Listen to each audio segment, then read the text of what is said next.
CIC, I'm impressed with your speech. I've been following all your interview press conferences, and I must say I'm very impressed. But the problem I have, every time I tell my family, my friends that no, this time I'm going to vote EFF. Most of the people, they say, no, I know. Malema is lobbying to finance his lifestyle. If you vote EFF, there's nothing you're going to get. He's doing this using the poor in order to finance his lavish lifestyle. I was going on Twitter, and then when I go through that, somebody was posting all those things. The Malema, the kids, this so much and so much. So I said, no, this time I want you to convince me that no, this time I'm going to vote for EFF. But I know all these things might be not true. Thank you. Thank you very much. Number 2. Sean, faster. Yes. Thank you, CIC. My name is Graham. I think you and I will deliver the keynote address on the funeral of Mr. Msibi. I was the advisor of Mr. Msibi. CIC, my question is based on 2 business that I'm in. I'm in the property development. My properties are based in Sandton, not far from Rivonia and East Road. I build properties, townhouses there.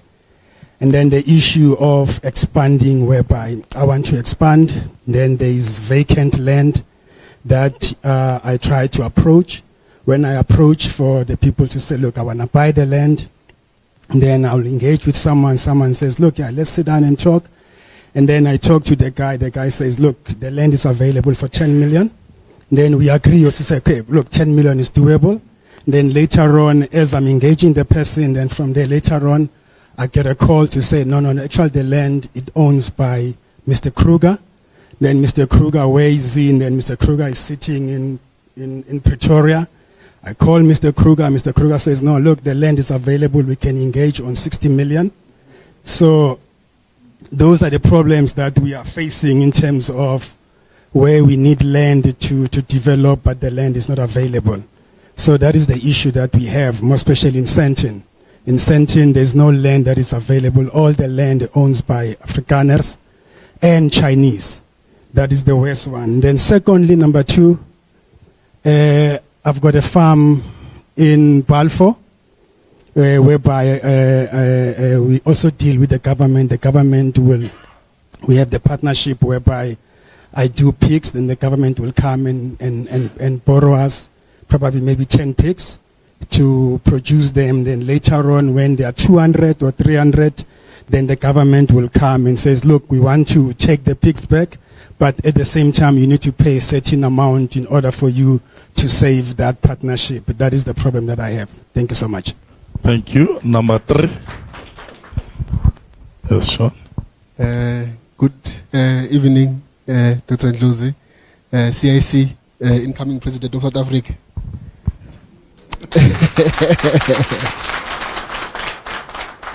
I just have 2 questions, CIC, and I'm telling myself here, I've got 2 minutes that I've set up for myself so that I'm going to finish. But before I start, there's that video of the other guy from the other organization of dollars, where he's approached by someone and they are asking for a job, and he said, just keep searching. The summary of it is that the person goes there with hope and leaves hopeless. I kind of felt like that when I relate my story to you, Dr. Ndlozi, when I came this morning. I hope I will not leave hopeless. But my question is on student debt, CIC. I read the manifesto, but there's no timelines. There are timelines on other issues on where they're going to be done. But when is the EFF, if it comes into power, going to erase all student debts? I'm a victim of student debts. UCT is taking me to court because I owe them. So by the time I finish doing my master's at UP, I might be owing them $500,000 and have to pay that even before I build my grandmother's house. My last question is on what Martin Luther said about there being no justice without, there being no reconciliation without justice. And I've seen a video of you, CIC, making an apartheid judge apologize. And there are laws in Germany, for an example, that speaks directly to those issues of discrimination and racism. In South Africa, we have something called criminal injury, and it's not very specific. That is why somebody can come and apologize for apartheid or colonization, or come and call us kafirs and not be punished. So what is the EFF going to do to address those issues of justice? And I know in Germany, they arrested a 103-year-old in 2022 who was 22 years then, during those times of the Holocaust. And so that's my question, to say, what justice are we going to have? Because clearly that Truth and Reconciliation Commission was a circus. Thanks. Thank you very much. Number 4.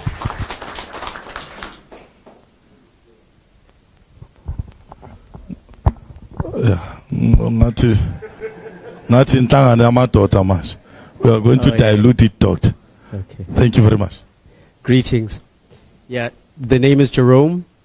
2 things that I'd want to ask. Firstly, say thank you for the presentation.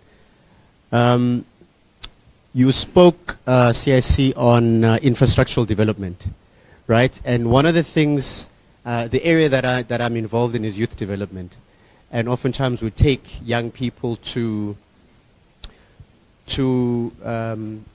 public management spaces or civic leadership spaces or entrepreneurial spaces.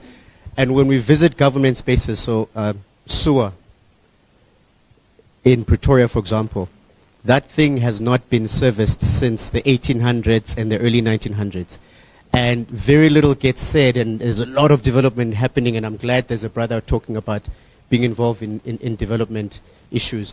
All the new developments, sewers go to same plants, and have never been serviced in over 100 years.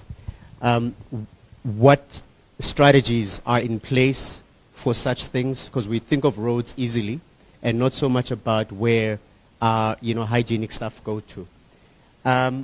Last year we had BRICS, and there is BRICS Youth coming up. What connections and leverage is the EFF putting in place to enable young people to benefit from BRICS opportunities? Thank you. 5. Yeah, thanks. Mine is going to be in twofold. One is the Chinese have actually are running almost everything on the industrial side of things. Manufacturing, production, you can think about almost everything that we can think about. We have lost our industrial hubs. We used to have industrial hubs in the East End, in the Val, in the central of Joburg and all that.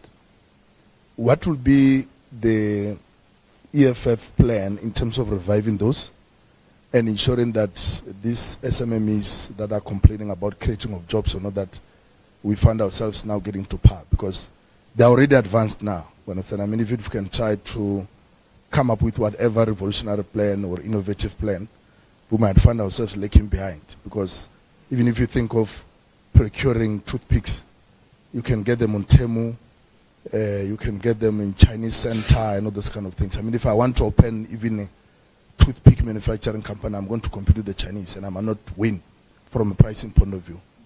That's number one. Number two, because of the industrial hubs are so overburdened, SARS and the production lines in the country, they're coming so hard with, towards the SMMEs in terms of getting as much as they can, to an extent that even if you can try to do business, you'll be left with nothing.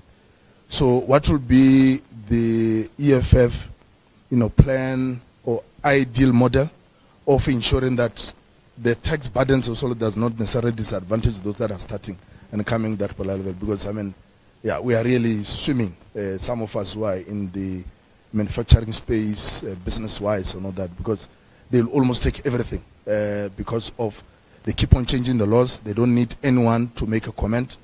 Tomorrow, on Monday, you can wake up, put some changes on the tax legislation having changed to take even the little 50 rand that we have to finance the non-performing production lines in the country. Those are the 2 things that I wanted to check.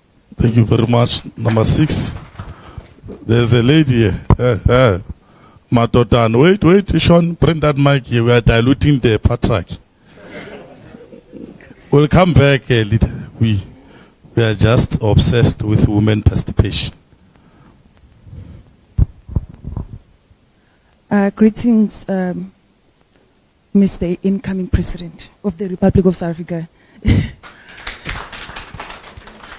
So my name is Zintle Putin, and I do not have questions. I'm going to be short, even though I'm tall. I do not have questions, but just like input. I feel like when it comes to the issue of graduates not getting jobs, we're not very intentional about solving it. We always say, well, there aren't jobs in the market, and then we leave it at that.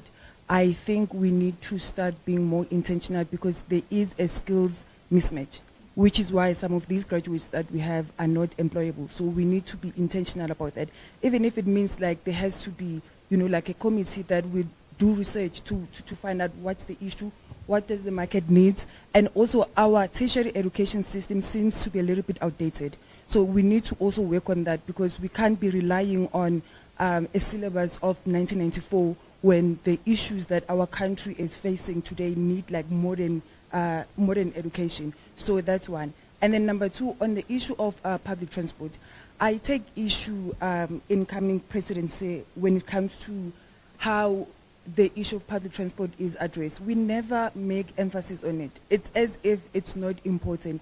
Transport is as crucial as water and power. You cannot run an economy on a dizzy public transport system. So we have to be intentional on improving that. And also, it would also not only improve productivity in terms of economy, but also it would help with our tourism. We have a beautiful country, but it is so hard to access some of these places. And if we have an efficient, national public transport system, everybody will easily access all these places that are touristic that can also add to our economy. That's that. Thank you. Excellent. Number 7. We skipped that guy there in the corner for. Yeah. Can we? Yes. Thank you.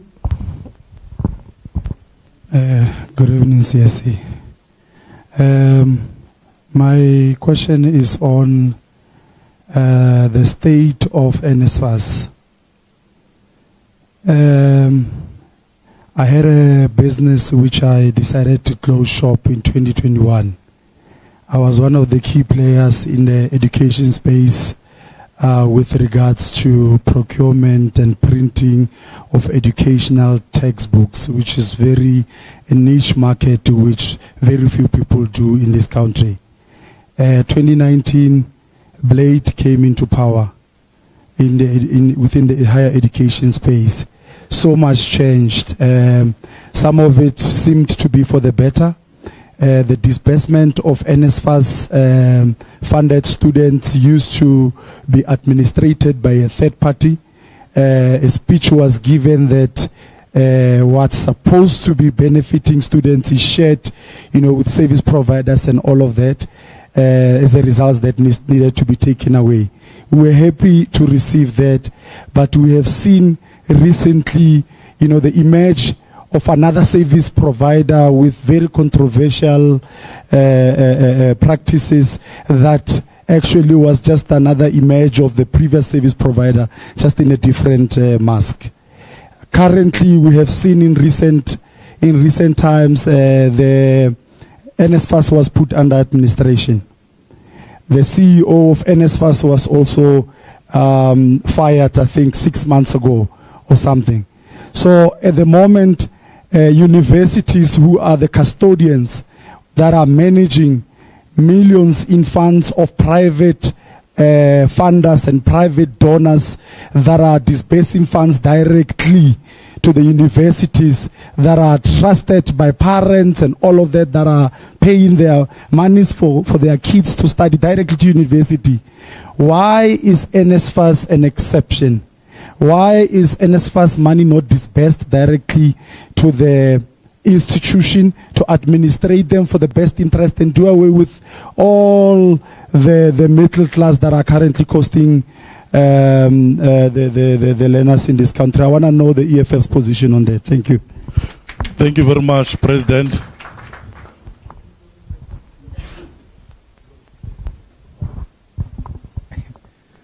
Thank you very much. I think it was a wrong decision to accept this 5 o'clock engagement, because I'm looking at the time now is 5 to 7.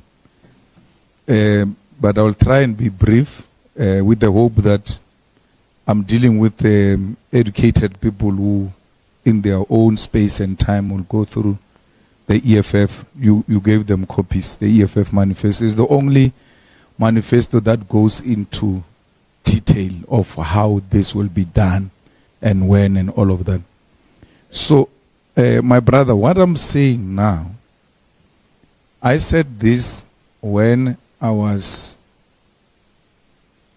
to be safe, president of COSAS, Congress of South African Students. I demanded free education. I demanded stopping of corporal punishment. I demanded that all kids must get school books and textbooks for free. I demanded that we should have people who are qualified to lead our schools, not on the basis of their proximity to SADTU, but on the basis of their qualification.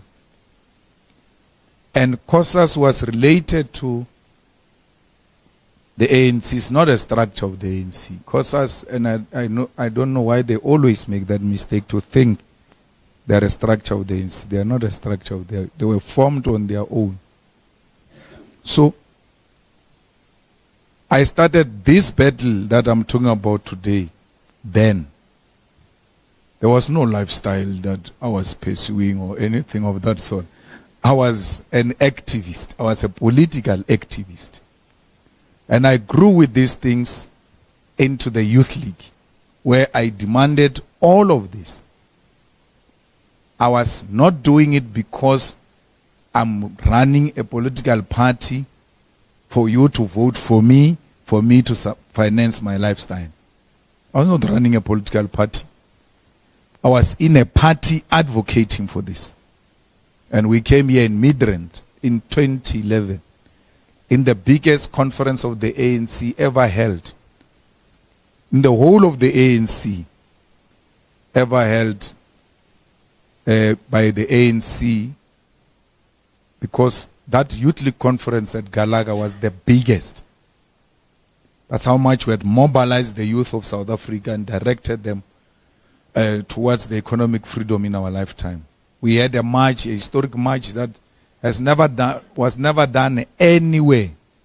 There's never been a protest march for those kilometers, where we marched from Pretoria from Johannesburg to Pretoria to demand jobs and economic emancipation for the people of South Africa. All of that, I was doing it in a party, not because someone must vote for me to be president of South Africa.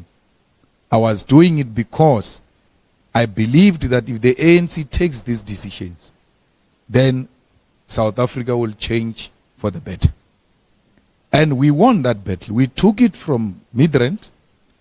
We took it to eThekwini NGC of the ANC, where the ANC took a decision that we must expropriate land without compensation because of the resolutions of the Youth League in 2011.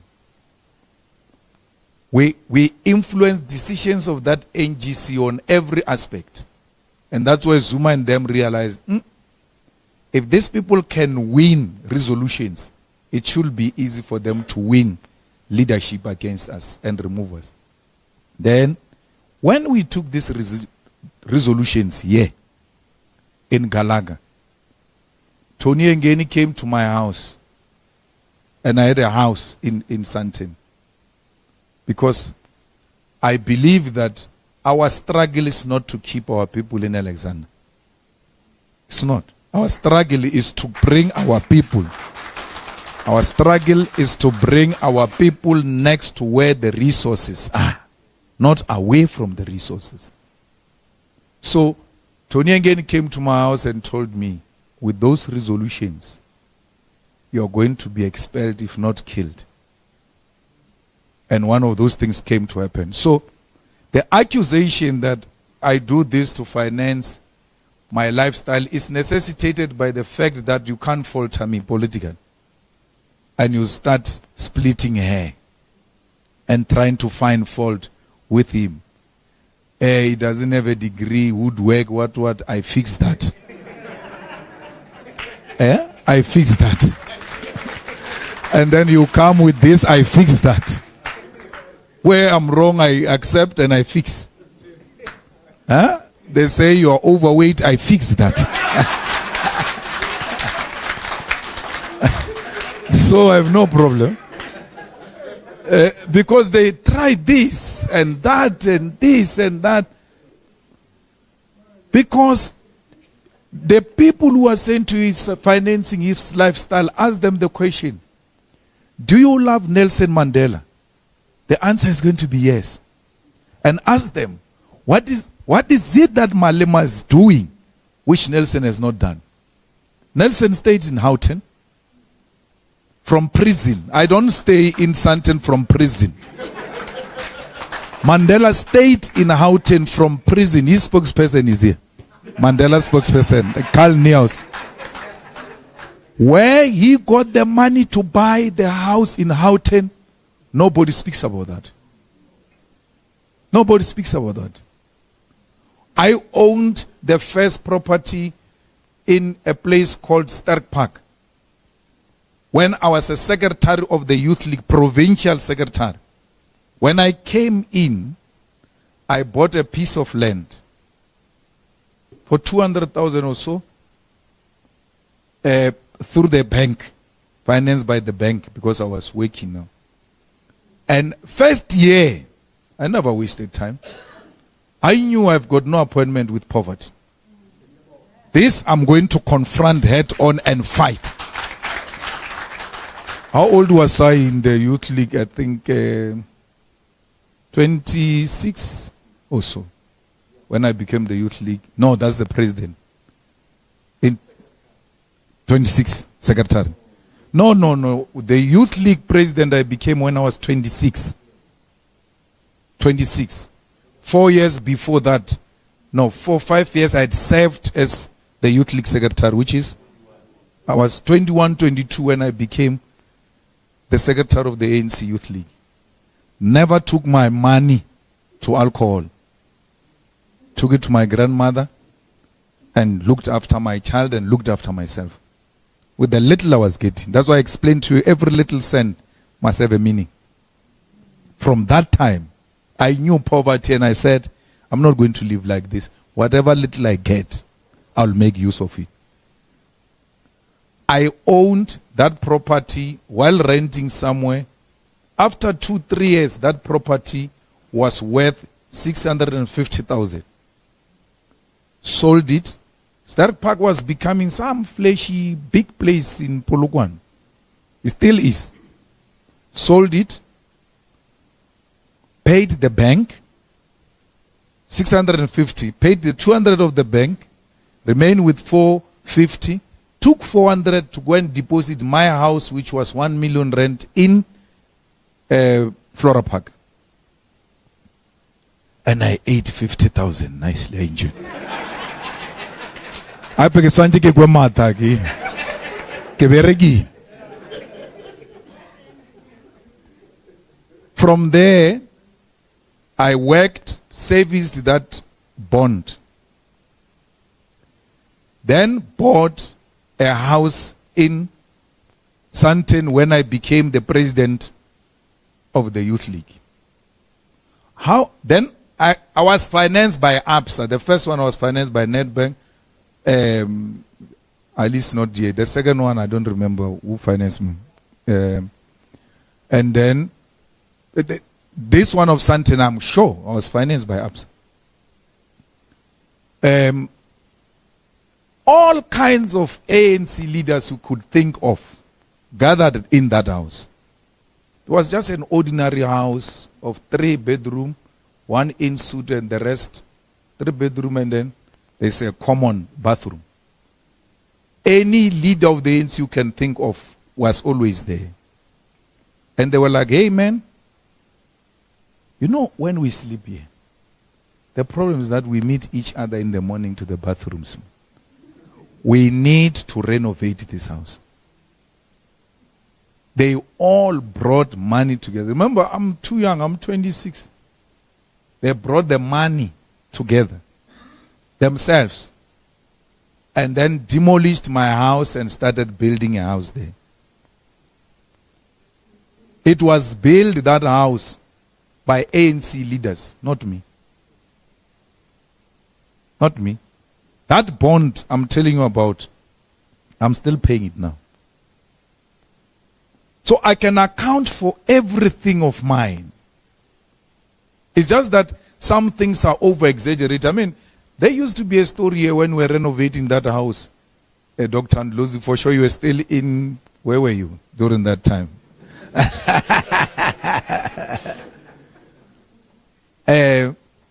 They were saying in that house there is a bunker. And gullible people of South Africa believed that. Believed that. That this guy is building a huge house with a bunker. And this bunker goes this way, is going to come out from the airport. I'm like. Then SARS came. And SARS said, hey my guy, what is this renovation you are doing? I'm like, huh? It's not me. It's these guys, but they are doing it for you. Whatever happens, it's you who's going to benefit from this. You owe us. I went to the same people. There was no problem. They added those things of penalty and what those who have declared donations. I went to them. I said, you remember that money you brought there to build that house? It's causing me trouble. Here's the tax bill. You must pay. You have to pay. So, these old people around me have always taken care of me. Because I was in the youth league, I was in COSAS, I grew up in the eyes of these guys. So, there's nothing. That's why I speak the way I speak. That's why I do whatever I do, because I'm not scared anyone can come with some skeleton and say, yeah, we finish you off. They tried that when I was a baby. They won't do it now. Now SARS send a letter.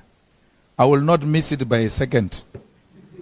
Because I know SARS is a weapon that can be used to destroy you by your political opponents. And because it raises legitimate issues, but it gets used wrongly. You are owing them. SARS will never come saying you don't owe them. If you don't owe them, you owe them. They will come. But why should SARS be so aggressive instead of making you to be compliant? This. No. SARS has got a law.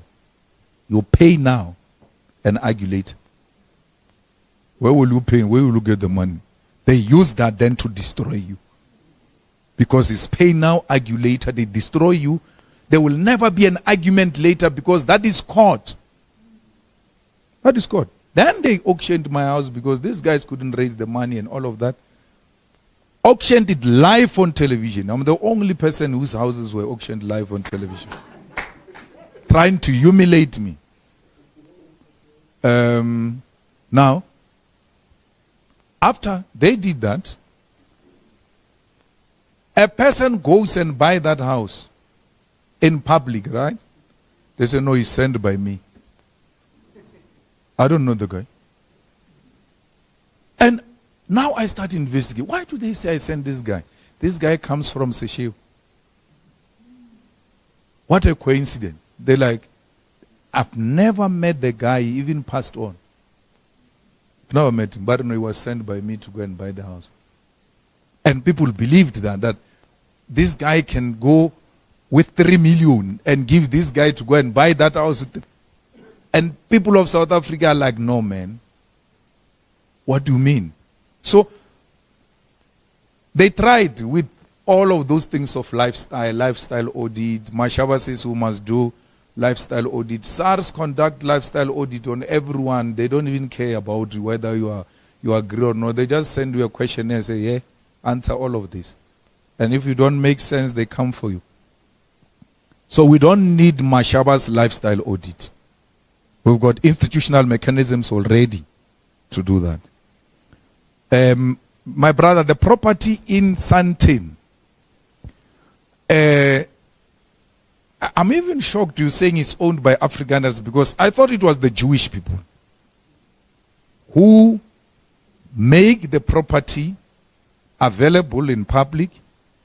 You go and make a bid, and then you sign offer to purchase. Once they discover it's you, black men, they cancel and withdraw that thing from advertisement. And then it will circulate like they withdraw it a bit, and then they come back again until there is a right person to buy it. Now you say you've got 10 million, you sign the offer to purchase, they start investigating, they're like, okay, he can get 10 million this one. Remember, these are the people who own banks. They've got access to all our finances. They say, no, you can get 10. No, this is a real owner. But they know you can't afford 60, but no, 60. So what I said about Soweto, they use money to keep racism in property, because they know black people cannot afford. That's why I'm saying, let's take this land. And because this is the idling land, you want to use it. And man, he says, no, you can't until you give me 60 million. We have to take that land, so you come to us and say, this thing makes sense. We say, no, go and build there. There's no problem. This person has got a purpose to use this land for, when you have been idling with this land forever. So the land expropriation is inspired by those things that you guys want to farm, want to be property developers. The land is more expensive than the property itself that stand on that land. I mean, to get a land in Sandton is very difficult, and is done deliberately through money to keep black people out of Sandton. I don't know. You said the farm is that Mpumalanga? Yeah, I think it's Mpumalanga. So we may want to ask Colin to make a follow-up on this one of pigs, because I'm also in farming. So what they do, in Limpopo, they used to give us the Nguni females, and then maybe 10, and then give you one male, and leave you for a particular period, I think 5 years. After that, they ask for their females back and their male. Then you continue with what came from their females. So there was no paying of anything. They gave you 10 cows, you must bring back 10 cows after 5 years. So they never said, you bring 10 cows back plus money. No, that sounds very dodgy. Because the aim is to enable you to enter farming. Yet you don't have money, so the state is supporting black farmers to be professional farmers, but they need the tools. So you can't give the tools and say, no, I actually borrowed you, pay me. No, it sounds very dodgy. So it's an interesting story that we need to follow up. You know, the president failed that Tintswalo when he said, keep searching for a job. Because the president should have outlined what programs are there. There is this, there is this, there is this. The president doesn't know the plans, because the plans do not exist. How do you say to an old man who says, I want a fridge, buy me a fridge? Say, where were you working? I was working here. Go and tell them to buy you a fridge. Which leader says that? Because the president can't say, I will buy you a fridge. I accept that. But the president will say, Mbuyiseni, you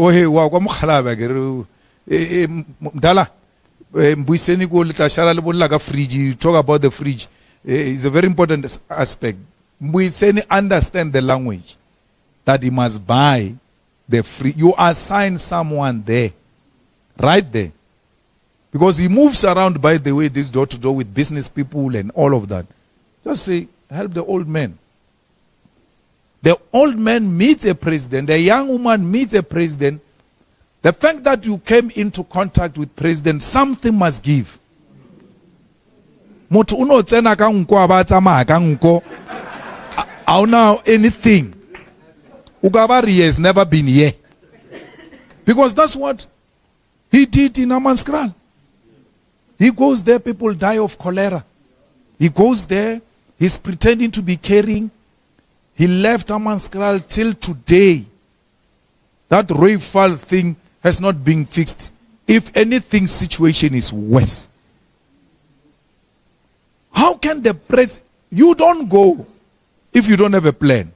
You first work on a plan. And then you go there because you've got a solution. You go there because you've got a solution. You go like you are listening and listening. You see what's going to happen?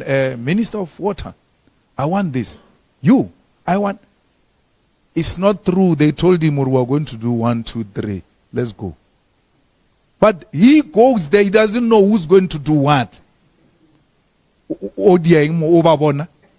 just going to see them. A president overborn. No, the president, once he has stepped in here, done. Our problems are solved. And the problems of Hammanskral are simple. The Royval water treatment plant's budget has been stolen by individuals. A tender was given. Money has been paid. The product is not there. I become a president or a deputy president or anything of that sort. I take that project. I even establish a site office. I go there twice a week. We have to finish this thing. You monitor it yourself because you went there. I'm going to be visiting. And Hammanskral is not Guyane. It's next to the Union Building. What stops the president from making a turn at Hammanskral to check if there is progress? People are dying of cholera before he goes to his office. You clear my diary. I'm going to run this program for the next 3 months. We're going to complete this thing. And if we don't complete this, heads are going to roll. So, because he's an executive president. The rest, the so-called minister of this, those things are nothing. They are assistants of the president on education. Assistants of the president on finance. The man in charge, it's him. That's why you can fire anyone. And he requires no reason to fire you. Not so saying, don't chichimisha, I cancel. No more minister. When saying, it doesn't have to explain.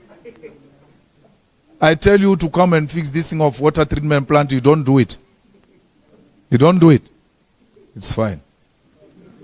We shall release you in the morning through a statement. We don't even tell you. Just release a statement. It's done. There is no labor court, no CCMA.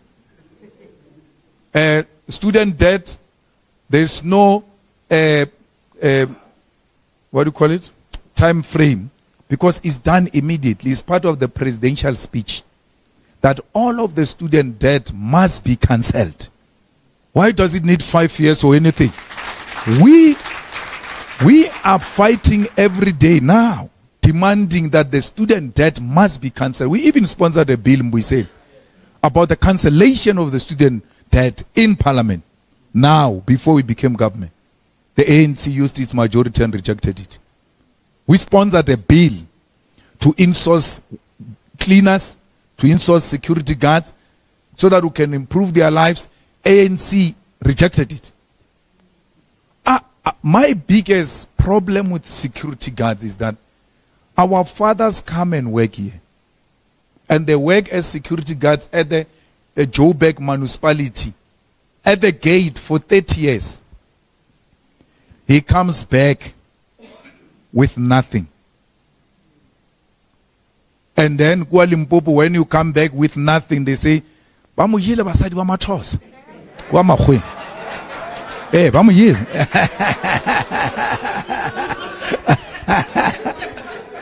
But that is not true. That is not true.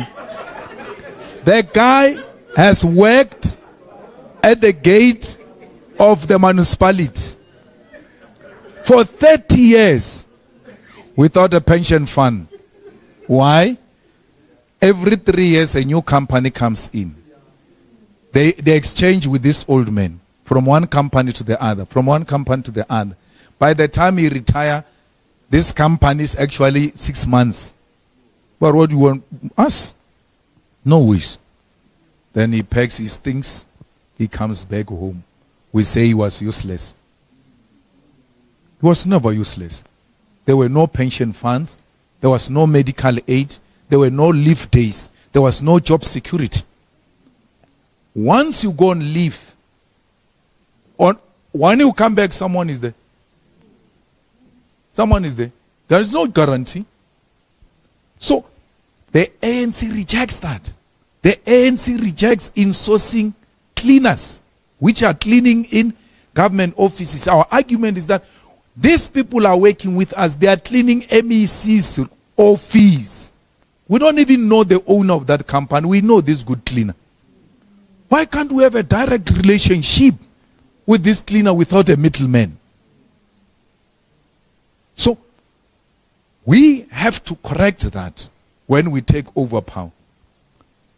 And we also propose now, and I'm happy everyone now is talking about it. When we started it, they were saying it's a crazy idea. We said we need to give graduates jobs. If we can't give them jobs, we must give them a grant. Because they can't go to school only to come back to earn 350 like the rest of other people who have not gone to school. We must say education pays, and it must pay in a literal meaning. And they say, where will the money come from? Where? There are not so many graduates. Not so many. We can take care of them with reprioritizing our priorities. Like I told you of Cape Town, I told you of provincial governments and all of, you redirect all of that to benefit the needy, and those are the graduates. A graduate has to prove, the same way people prove when we give them 350, that they've got any means of income. A graduate has to prove over a period of time that indeed I've been trying here, I applied here, I went interview here, and there must be that database of graduates where the government, when a person says, I need 10 people for this, the government must go on database and say, but the people are here, withdraw and give him. We don't even know our graduate. I don't know where the mismatch of skills come from, because we don't know this graduate. We don't know who are they. We don't know their qualifications. We don't know them. These people, there must be a database. And it must be hosted by that Department of Tulas of Employment. Because his department is supposed to be looking for jobs and placing people. It's useless. I went here at Waterfall the other day at the restaurant where they were saying they are hiring foreigners and what. Hey, let me go and see what's happening. And typical leader of African people, I go there unprepared. The guy says to me, here are the posts, my guy. The people employed here, this is the percentage. South Africans oversubscribed, no problem. But he says, I need 10 for all my restaurants, chefs. I've been advertising. It's not coming through. But I'm happy you're here. If you can give me 10 chefs, I don't even have to interview them. They come from the CIC take. I still haven't submitted. I beg you, my comrade. I listen to the chef for now. No problem. Give me. I've been advertising. Give me. And then these people who are applying with this are from outside. I'm holding this back with that understanding that you are saying to me. So I'm trying to find. I was supposed to go to the database and find the chefs on the government database where chefs graduate and register there. When he says to me, I need 10 chefs I've been advertising, and say, oh, you are lying. You were supposed to search here. This is where we find our people. There's no such a platform. There's no such a platform of rapists. People rape, get sentenced, go to jail, come back from prison to become teachers, primary teachers. Because no one can trace these guys that this is a rapist. Must not be brought anywhere to a girl child. Because once we start doing that, then people know this has got future and serious implications. Whereas your name is in public forever is there. People know the kind of crimes you committed, especially the crime of rape. We cannot issue such a simple database. Simple database. We have a child who goes to a no-fee school. This child goes to university, get NS. When he arrives, primary, no-fee school. Secondary, no-fee school. When he arrives at tertiary, they want registration fee. Throughout, they've been saying you are poor, go to this free school. We even give you a feeding scheme. We even give you food parcels. But what makes it worse is that my mother is a beneficiary of SASA. SASA, which is the state, which the state is supposed to plug all these SASA beneficiaries on the university database. So, because when you arrive there, they want your parents' ID. When they punch it, it must say SASA beneficiary. Automatically, this child qualifies to come in. But they don't have that data. They don't have a data of patients. You go to a hospital in Tembisa, you've got these allergies, they get identified, no problem. You don't take this medicine, you leave. You go to Val. You collapse in Val. You can't speak to tell them what are your allergies. They inject you with those allergies. But if there was a database, they go in there, it gives your medical history. Why? For 30 years, a technology, IT graduates are there who can do this thing. But they are not being used because they are eating from the files. No, file this, file that. So, we really need a government of thinkers which is going to appreciate that every graduate must be accounted for. You know what is painful for me is that, at university, when you apply for NSFAS, they say, where's the parents, my father died, this. They say, no, bring the death certificate. How, or we're going to an affidavit. How can government not know that my father died when they issued a death certificate? They are the ones who certified my father dead. They come and say, I must prove that he's dead. I must prove that they said he's dead.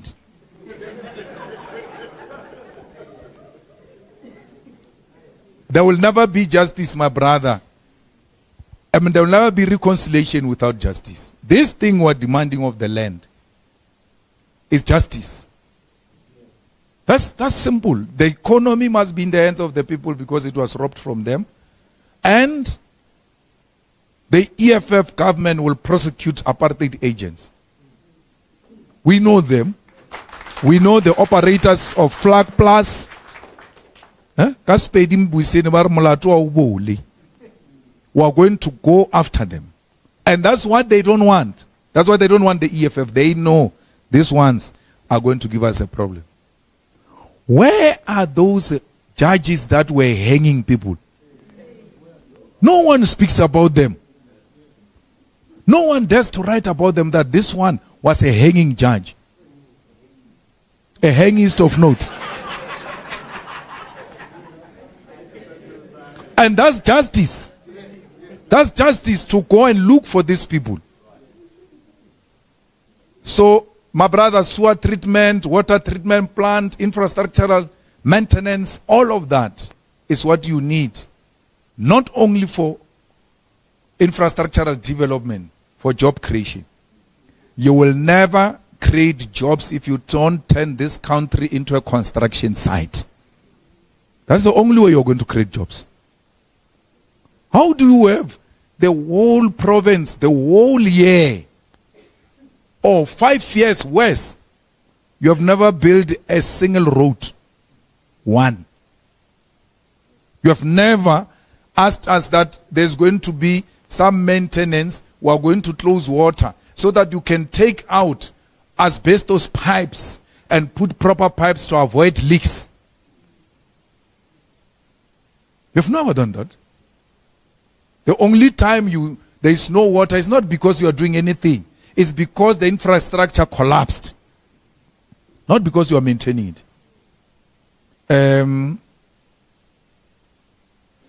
BRICS, they don't want us there, by the way. The EFF, when there is any BRICS activity.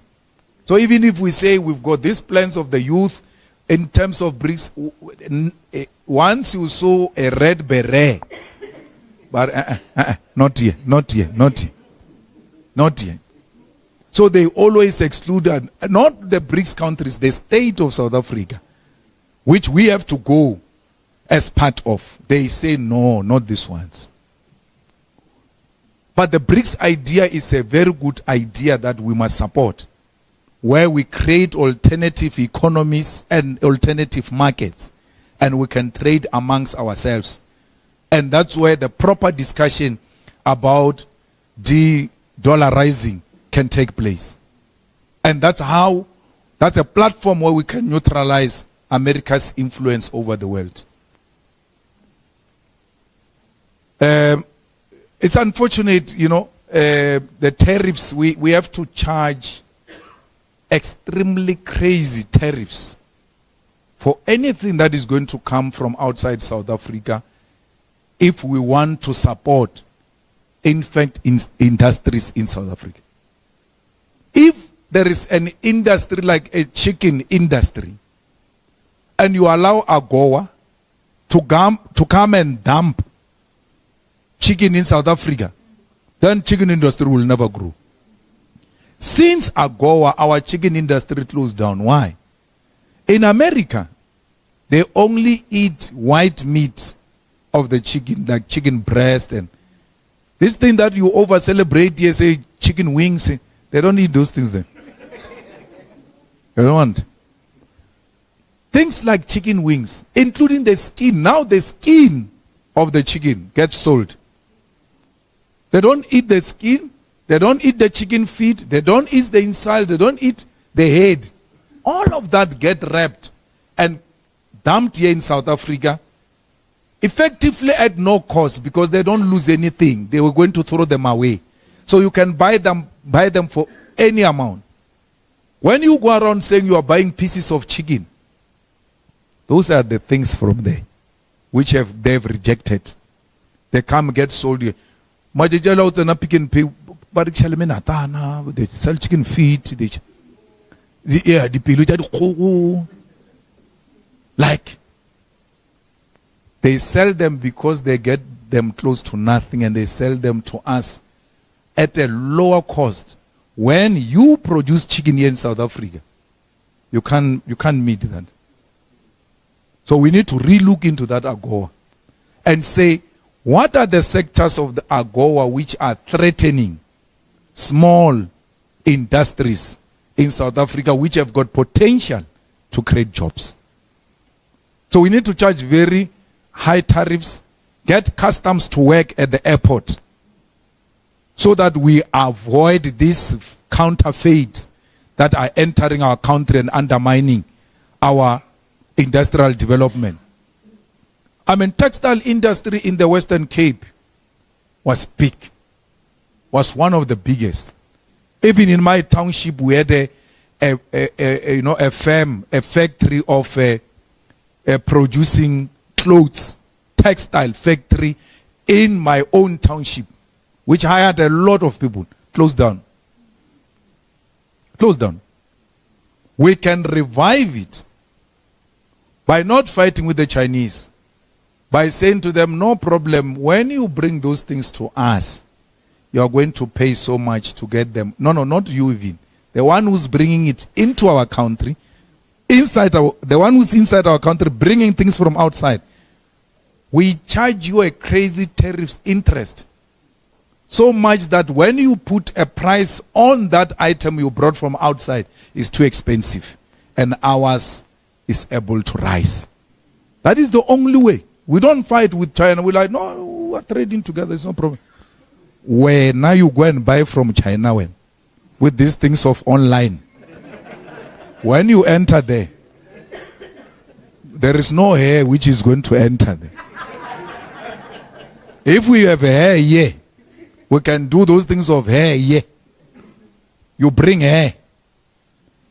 You are going to pay more so that those ones who produce local, they are reasonable and cheap and people buy from them. That's how you support your own industries.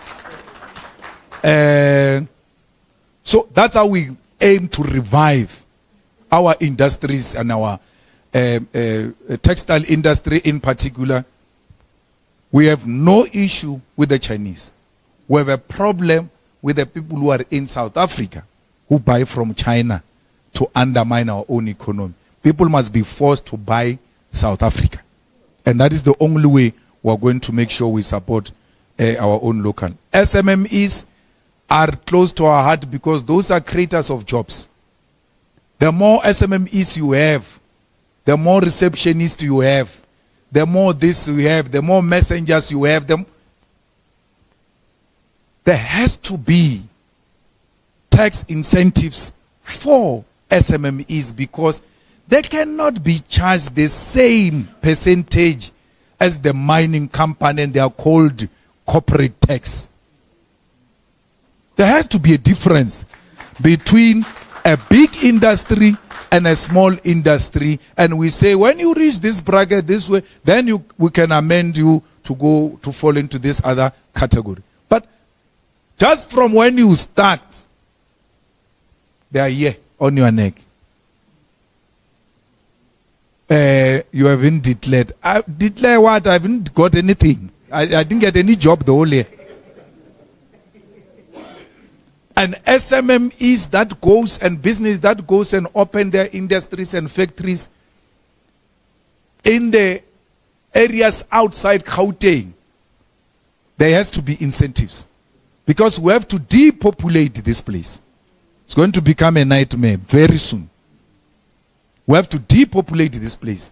And you depopulate it by decentralizing the economy. Why would someone want to leave Messina if there is an economic activity in Messina? They will stay there and do their own thing there. So we have to make sure that we decentralize the economy, we bring in efficient public transport. You know, to move from Soweto to Sandton, if you work in Sandton and you stay in Soweto, it will take you 3 hours to come in here. Because there is no reliable public transport and the traffic is jammed. If you go to Soweto during weekends, you will regret why you went there. You can't move. Now, what is so difficult about going to China and say to them, come build a speed train for us there and operate it. We don't want anything from you. We engage in BOT. Build it. Operate it. But after 30 years, transfer it to us. Imagine if we had asked that intervention on our power station in 1994. Those things will be transferred to us this year. Why are you so obsessed? Who's building it? Build it. You want to build it? Build it. Charge them. No problem. We are going to agree on how you go about it. It's okay. There are laws in South Africa and all of that. What is my immediate interest? My immediate interest is to supply my people with a reliable public transport. Then I build a speed train between Johannesburg and Musina. It takes an hour. Remember, Soweto takes 3 hours. Now imagine a speed train from Polokwane drops me in Sandton in 1 hour's time. Lega sambonam, ke bereka from gae. Ha ke chaisha mo ke a speed train ke boela morao. It's safe, it's home, it's cheaper, because when I stay here, I run 2 homes. I can run 1 home with a reliable public transport.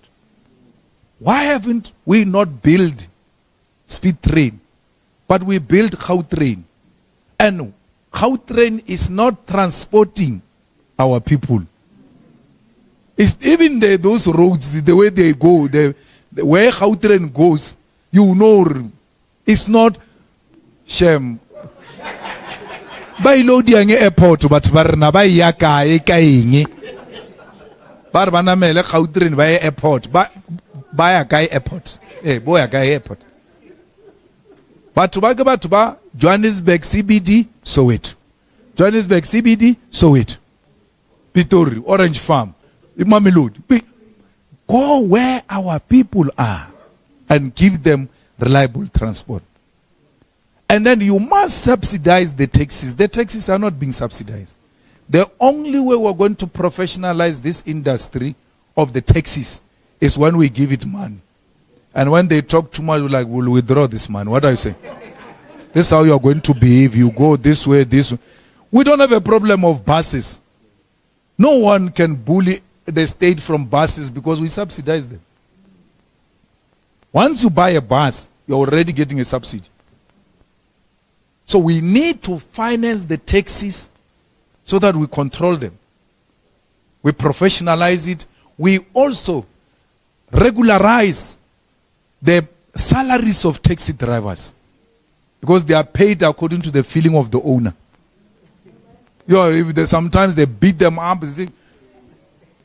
You scratched it here. For the next 3 weeks, you are not getting a salary. So we need to regulate the industry so that it also contributes to efficient public transport. NSFAS, I wanted to talk about e-tolls. You know, we told you in 2014 that e-tolls must go. Dalimpof was even a premier candidate here in Gauteng for the EFF. He went demonstrating there. Aro katadi chipijel, gam trisa chwerin, sagar. When the EFF takes over, we're going to cut these things. 10 years ago, Dalimpof went and said these things must fall and fall in a literal way. 10 years after, Panyaza is standing next to the e-tolls with a countdown. Hey, we've worked. But we said this 10 years ago that this is wrong. Because the EFF is 10 years ahead of all of them. They are all tailing behind the EFF. My sister, tourism is another way we're going to create a lot of jobs. How this state is not supporting tourism, I don't understand. Reliable public transport, but equally, we need to support tourism. Tourism, it has got tour guide, it has got a driver, it has got a waiter, it has got a receptionist, it has got cleaners. You know, there are so many jobs that are easily available to our people. Easily, we train them easily, done, let's go. Imagine what tourism can do in Mpumalanga. Kruka is the only rural province where a plane, big plane, goes and land there, full of white tourists. Full. And then all of them are going to sleep in white-owned hotels. the transport that's not shuttle, that one they use for safari is white. White. Why can't you just say, man, yeah, we're going to get 10 black-owned companies to provide those safari cars. What is that? Because until like a van, there is nothing special about that thing. Give van, they put those steel thing. Sometimes, if you are lucky, there is a sailor when it rains. What is that? Because our people are driving buggies every day. What's special about that? But that is owned by a white man. White men. 10 buggies. Each one of you give us 10. Let they be B&Bs and all of that in White River, in Nelspruit, Hoedspruit, all of those areas where the tourists are going. And deliberately, as a government, promote black-owned. Because those people, when they come, they ask our own tourism, what are the areas to visit? Which places can we sleep in? They are guided by our tourism. Every province has got a tourism department. But it gives them direction into white establishments. Because no one is there to subsidize you establishing a proper B&B and babysit that dream and make sure this becomes a success. It will succeed in many other places. No, that has to go. The Kruger statue has to go. Like any other apartheid symbol. I mean, we are the only ones that have got a statue in each and every town of an apartheid general. Every town. The people that oppressed us are displayed in public to be celebrated for oppressing us. And we put them there. There is Kruger statue. Is it Kruger in Pretoria? Kruger. We had nice plans to collapse that thing. At night, the ANC had and went to erect a fence there to protect a statue of Kruger. That one of Kruger National Park is a bit difficult because I agree you have to go at night. And that Kruger, there might be those things. You may not even be shot by anyone. The things are waiting for you there. So you can't take that risk. That one we have to remove it officially like we did with Cecil John Rhodes at University of Cape Town. NSFAS, my brother, is a mess. We don't even want to go there. EFF manifesto is very clear. Let the money go directly to the institutions of higher learning. This university, I know how many children it can take. It's my university. It's a state-owned institution. I know. Now, if each student must be financed by 100 rand and there are 10, I'll give you 1,000. Because I know in that university I've got 10. Each allocation is here. Listen to that beautiful argument. Why affording parents are not paying NSFAS for NSFAS to pay university for their children? Affording parents pay directly to the university. Government is paying for me. Why? Government is my parent. Why is government not doing like this private parent who pays directly to the university and pay for Julius Malema? Why? They can't do it because there must be a middleman.